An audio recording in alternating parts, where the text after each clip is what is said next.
Kitabu cha Nyakati Ahiri mlango wa 12. Amisiri manaishambulia Juda. Utawala wa Rehoboamu roho kala uzaimarika na una nguvu. Iye haungana Israeli osi mari cha kugwira sheria ya Bwana. Kaiza mwaka wa 5 wa kutawala Rehoboamu, Shishaki mtawali wa Misiri waishambulia Yerusalemu.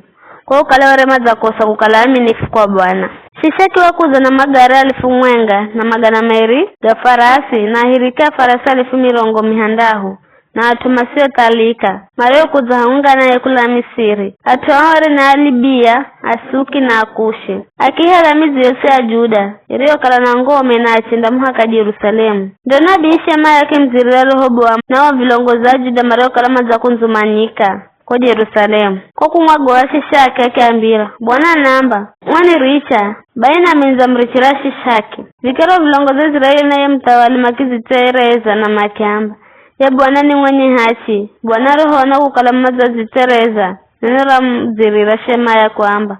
Kwa kukala mzazi Tereza. Sinda nonga ila ndapa okolu hichache. Koro zangu kazi za mwagwa dhulu za Yerusalemu kukirira kwa Shishaki.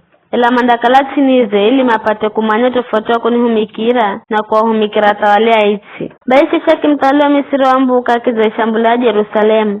Akihala hazina na nyumba ya Bwana, nazo hazina na nyumba ya mtawali. Akihala kila kitu, hata zongo wa dhahabu zilizokala zilizotengezwa ni Sulemani. Bae mtawali Rehoboamu akitengeza ngao za ng'andu, hatu wazongo wa dhahabu. Akizikamiko nonunga abo maarinzi. Mareo kalama na renda kaiza wa mriango wa nyumba ya mtawali. Kila wakati ya mtawali roho kwenda kaiza nyumba ya Bwana, warinzi mazi sukula na baadaye mazuja kwa chumba cha arinzi. Nako kukala ditereza koro za Bwana wa salahukira na kanongera nongero kamare na mautugo ikalamazo kwa Juda. Bae mtawali Rehoboamu waziimarisha toto kwa Yerusalemu na akiendelea kutawala wara na miaka 40 anaanza kutawala. Mwenye akitawala miaka 10 kwa Yerusalemu, mzambao Bwana wasagula kai zambari za si za Israeli ili hakala hatue hakuabudiwa. Mame Rehoboamu wara naifana ama na wara ni Muamoni. Rehoboamu akenda mai kwa kaurekezere moyo